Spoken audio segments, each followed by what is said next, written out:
Bonjour à tous. Nous allons commencer aujourd'hui notre leçon de Tanya. Nous sommes avec le chapitre 15. Alors, dans les précédents chapitres, Rabbi Shneur Zalman a analysé la différence entre le tzaddik, le juste, et le Beinoni, l'homme intermédiaire. Le tzaddik, nous a-t-il expliqué, n'avait pas de mauvais penchant.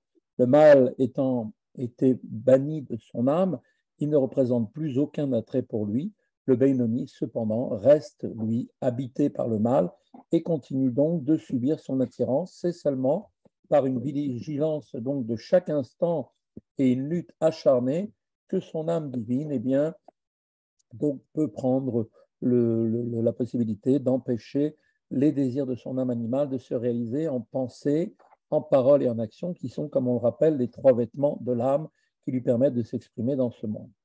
Au Bezé Yuvan Mashekatouv, et voilà comment commence le chapitre, et on pourra ainsi comprendre le verset qui est marqué dans Malachi 3,18, Ushaftem Uritem Ben Sadik la Racha Ben Oved Elokim la Asher Lo Avdu.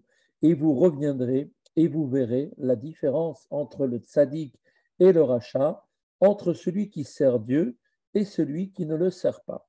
Alors le Talmud nous rapporte dans la Gemara Chagiga 9b et pose la question suivante. Le tzaddik est pourtant celui qui sert Dieu et le rachat de toute évidence est celui qui ne le sert pas.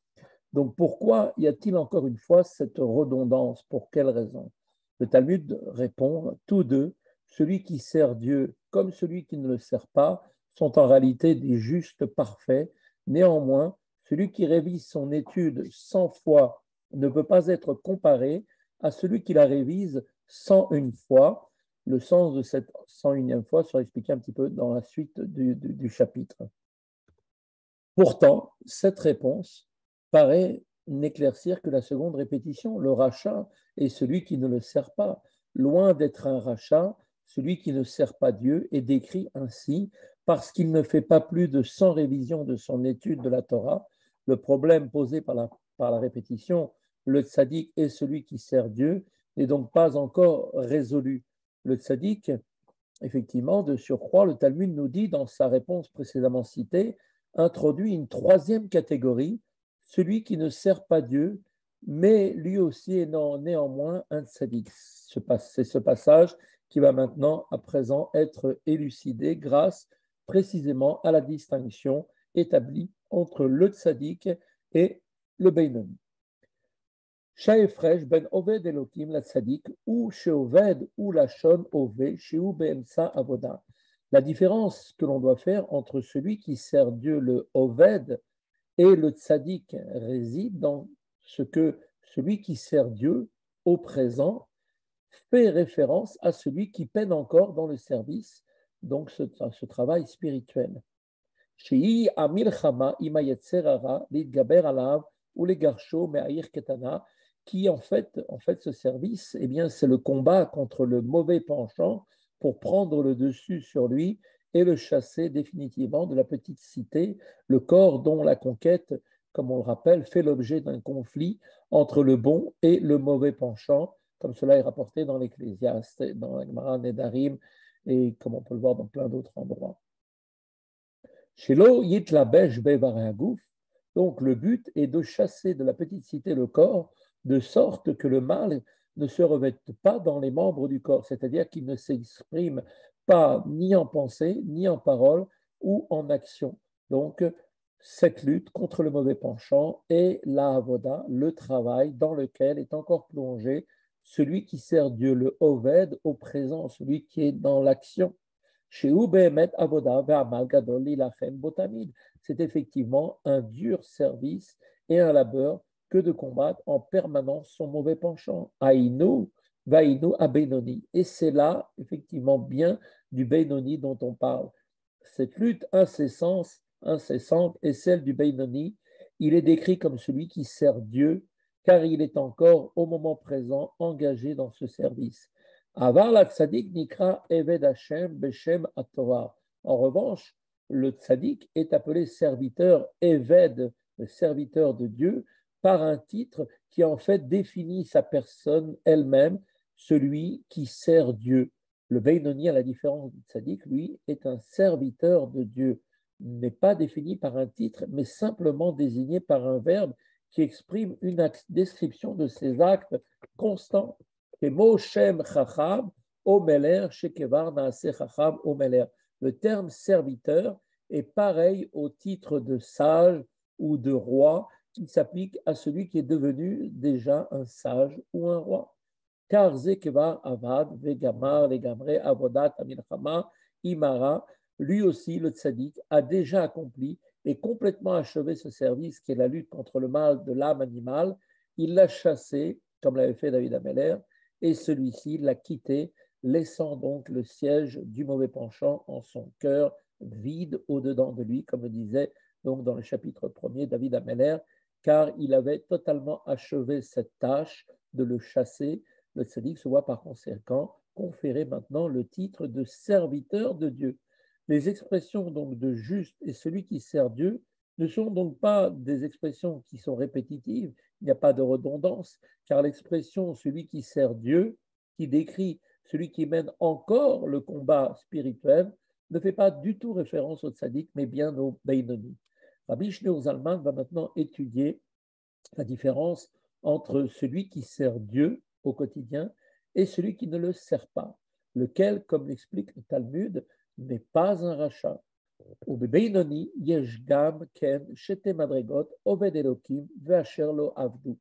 Le degré de Beinoni comprend également deux niveaux, celui qui sert Dieu et celui qui ne le sert pas.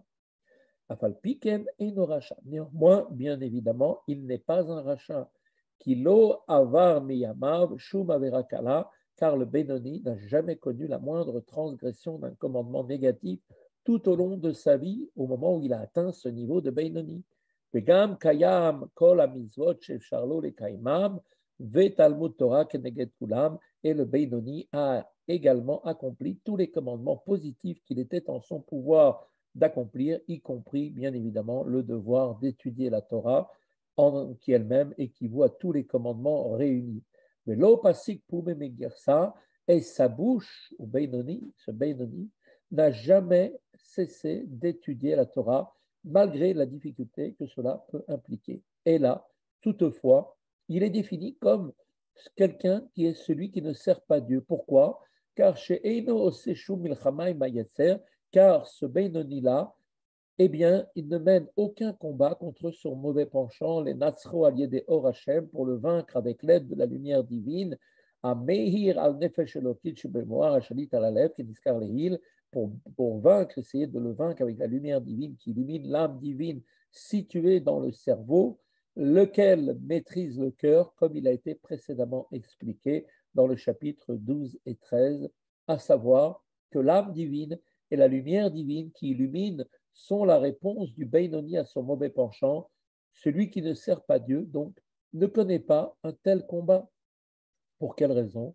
Eh bien, mipne she'en yetzro omed lenegdo klal levatlo mitorato vavodato ve'en sarir lilchom imo klal.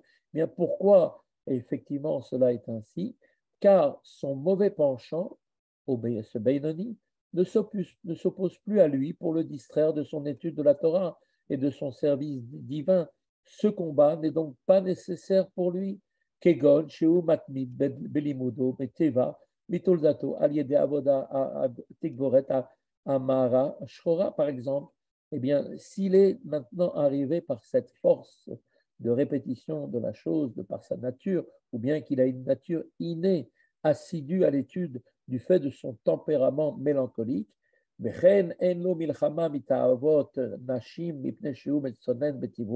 n'a pas non plus, cet homme-là, de lutte à mener contre des désirs sexuels, car il est froid de nature. Et de même pour tous les autres plaisirs de ce monde, eh bien, il ne lui est pas nécessaire de fournir un effort pour réfréner ses désirs, car il est naturellement insensible au plaisir, comme il est dit, Mechusser Ergesh Anara Betivo. ולכן אין צריך להתבונן כל כך בגדולת השם, להוליד מבינתו רוח דעת ויראת השם במוחו. Et donc c'est pour cette raison, puisqu'il a cette nature, il ne lui est pas nécessaire de beaucoup méditer sur la grandeur de Dieu pour engendrer à partir de sa compréhension un esprit de connaissance et une crainte de Dieu dans son cerveau par rapport à un combat qu'il aurait à faire, puisqu'il n'a pas besoin de se battre. Et donc, il n'a pas besoin non plus, les chamers, chez l'Ola Avo al Mizva Lotaase, il n'a pas non plus besoin, afin de se garder, de transgresser quelques préceptes négatifs. Il n'a pas non plus besoin de générer un sentiment d'amour pour Dieu en son cœur pour trouver la motivation de s'attacher à Dieu par l'accomplissement des commandements positifs et l'étude de la Torah, qui, comme on l'a dit, équivaut à tous les autres commandements réunis. Et là, dailo be'ava mesuteret, mais de fait, chez ce Benoni, l'amour latent, qui est l'héritage donné à chaque juif, présent dans le cœur de tous les juifs, appelés, comme on les appelle, les juifs, ceux qui aiment son nom, comme il est marqué dans le Teilim 69 et verset 37, il lui suffit à ce Benoni pour trouver la motivation d'accomplir les commandements. Ce seul amour caché lui permet effectivement de se mettre dans un état pour pouvoir accomplir la tâche qui est la sienne, d'étudier la Torah, d'accomplir les mitzvot. Pour qui doit combattre son mauvais penchant, l'amour dissimulé dans le cœur, comme on le sait, n'est pas suffisant pour vaincre. Il lui faut pour cela éveiller l'amour pour Dieu à un état actif et révélé. En revanche, pour qui n'a pas à affronter le conflit avec le mal par de sa nature, cet amour latent, accompagné de ses bons traits de caractère naturel, eh bien, lui est suffisant. La reine Eino Nikra Oved Klal, mais cependant, il n'est absolument pas considéré comme quelqu'un qui sert Dieu, qui a vaso mesuterat eina peulato vavodato klal, car cet amour latent n'est aucunement le produit de son action ou de son travail. Il est, comme on l'avait dit, Elaï Yerushato Meavotenu. Il est en fait un héritage légué par nos patriarches à tout le peuple juif, les Klal Israël, qui mangent les Kaman, comme cela sera expliqué plus tard dans le chapitre 18, 19 et 44. Il est maintenant établi que deux catégories de Benoni doivent être distinguées, celui qui sert Dieu et celui qui ne le sert pas. S'agissant donc de cette seconde catégorie, celui qui ne le sert pas, il n'a cependant été jusqu'ici question que du Benoni qui n'est pas astreint de par sa nature à un difficile combat contre son mauvais penchant, car chez lui, il n'a pas de ressenti, d'attrait pour les choses du mal, étant donné sa nature. Un second cas maintenant va être abordé. De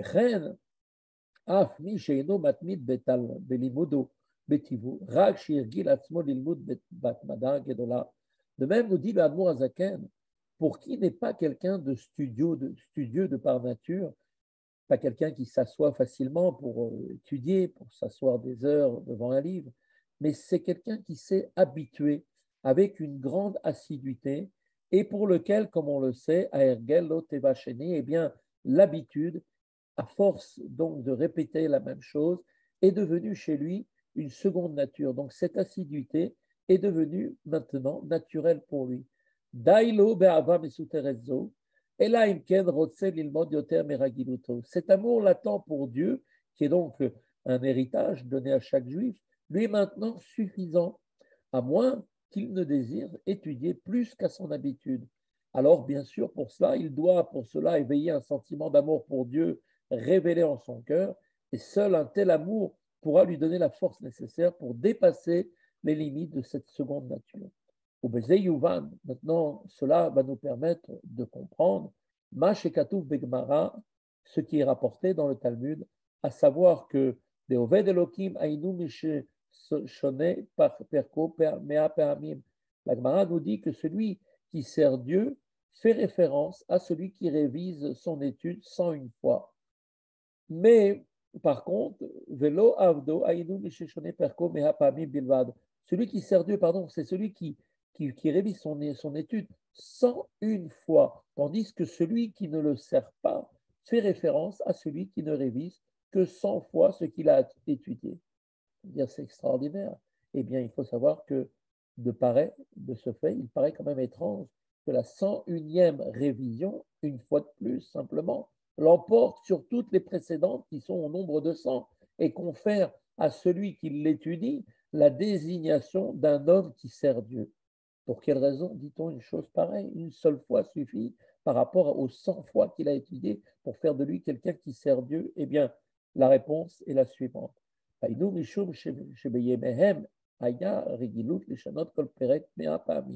La raison en est qu'à leur époque, à l'époque talmudique, l'habitude était de réviser chaque leçon 100 fois.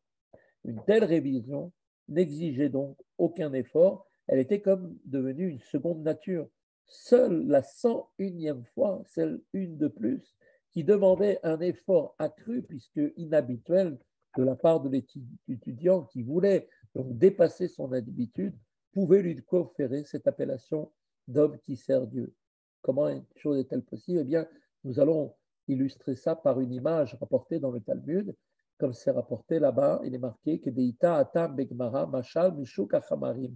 On donne là-bas, la Gemara donne un exemple d'un marché damier.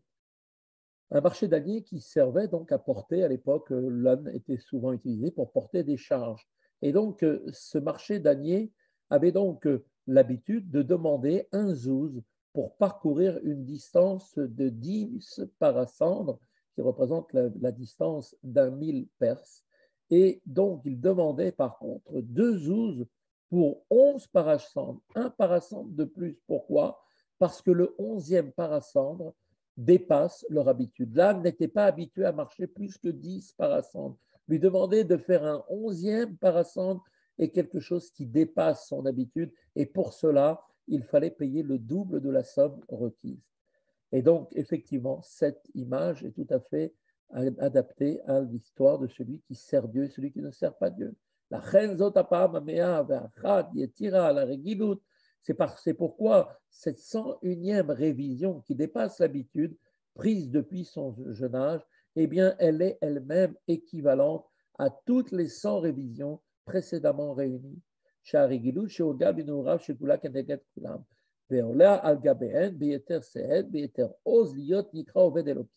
Et elle les surpasse cette fois de plus, cette 101e fois, en qualité dans sa force et sa puissance, ce qui justifie que l'étudiant soit désigné comme celui qui sert Dieu, car il a dépassé ses propres limites, il est allé au-delà de ses habitudes pour faire quelque chose de totalement nouveau, d'inhabituel.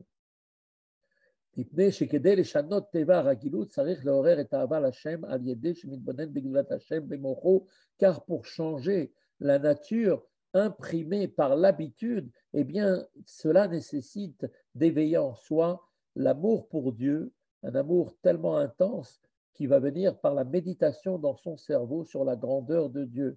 Et cela va lui donner la force, l'ishlot, afin de maîtriser Al-Teva sur sa propre nature, qui est donc la nature située dans le côté gauche du cœur, d'où là se trouve le siège de l'âme animale, qui, comme on le sait, rempli de sang chez mes clipas, venant du sang de l'âme animale issue elle-même de la clipa. Shimimena hu ateva, d'où effectivement est issue la nature.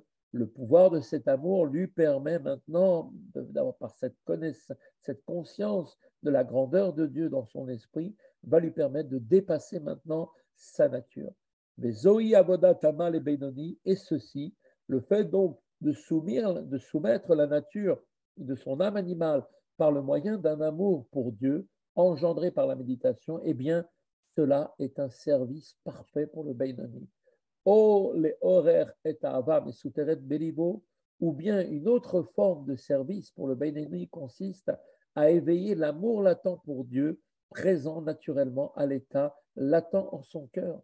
Limshol al yada al teva shebechlal asmali, pour ainsi, par cet amour qui nous a été donné en cadeau à chacun d'entre nous, dans le cœur de chacun d'entre nous, nous donne la force en le réveillant pour Dieu, ainsi nous donne cette force de dominer la nature qui est donc située dans le côté gauche du cœur. Chez Zonikra Gamken Avoda, et cela, puisqu'il y a encore un combat, est appelé aussi un service, quoique imparfait, ne représente pas comme celui précédemment dont on avait parlé, qui correspondait à réveiller en soi des forces extraordinaires par la prise de conscience, par l'étude sur la grandeur de Dieu. Mais il est appelé quand même malgré tout, ce service-là, le réveil du cœur de cet amour latent, un service qui leilachem ala teva va yetzer al yedeh shemorer hava mesuteret belibo, qui en fait un service, c'est aussi un service que de combattre sa nature et son penchant en éveillant l'amour dissimulé en son cœur. Ma she'en ken lo milchama klal, alors que lorsqu'il ne mène aucun combat, c'est-à-dire qu'il ne fournit pas même l'effort d'éveiller cet amour latent, son étude étant alors enfermée dans les limites de son assiduité naturelle, de son habitude, bien qu'il emploie son amour latent pour Dieu dans son service divin, néanmoins, ein avazo mitzad atzman ikret avodato klal, cet amour en tant que tel, eh bien, n'est nullement considéré comme son effort, aussi est-il défini comme celui qui ne sert pas Dieu. Donc, en conclusion, pour se voir désigné comme celui qui sert Dieu, le Beinoni doit mener un combat contre son mauvais penchant par le moyen d'un amour pour Dieu, engendré par la méditation ou tout au moins en dévoilant l'amour pour Dieu latent dans son cœur, car sans cet amour latent, son assiduité toucherait vite à son terme, car tout homme privilégie bien évidemment autrement son confort sur l'étude incessante qui lui fait en fait entrave à sa volonté de cette âme animale. Voilà, c'est ici que se conclut notre chapitre 15. À tous, à très bientôt et une très bonne continuation.